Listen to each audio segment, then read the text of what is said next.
बिस्मिल्लाहिर्रहमानिर्रहीम। Hello and अस्सलाम वालेकुम। मैं हूँ हिना अजमीन, तो वेलकम करती हूँ आपको अपने चैनल पर और साथ में आपका शुक्रिया अदा करती हूँ क्योंकि आपने अपना कीमती वक्त निकाला मेरे वीडियो को देखने के लिए। ईद मिलादुन्नबी सल्लल्लाहु अलैहि वसल्लम के पूर्व मसरत मौके पर नरेंद्र मोदी की मुसलमानों को मुबारकबाद। भारतीय वजीर आजम नरेंद्र मोदी ने ईद मिलादुन्नबी के पूर्व मसरत मौके पर मुसलमानों को मुबारकबाद पेश की है। समाजी राब्तों की वेबसाइट एक्स पर भारतीय वजीर आजम नरेंद्र मोदी ने अपने एक पैगाम में लिखा है, पैगम्बर अकरम सल्लल्लाहु अलैहि वसल्लम के यौम विलादत के पुरमसरत मौका पर मैं अपने तमाम हमवतनों बिलखसूस अपने मुसलमान भाइयों और बहनों को दिली मुबारकबाद और नेक ख्वाहिशात पेश करता हूँ।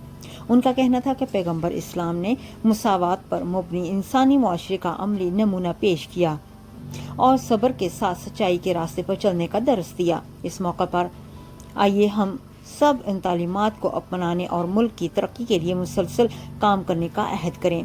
नरेंद्र मोदी ने मजीद कहा कि ईद मिलादुन्नबी के मौके पर हम आहंगी और इत्तेहाद हमेशा कायम रहे, चारों तरफ खुशियाँ और खुशहाली हो। सबको ईद मिलादुन्नबी मुबारक। जाने से पहले अगर आपने मेरे चैनल को अभी तक सब्सक्राइब नहीं किया तो प्लीज़ काइंडली कर लीजिएगा और जी हाँ, अपना बहुत सा ख्याल रखिएगा, हमेशा खुश रहिएगा।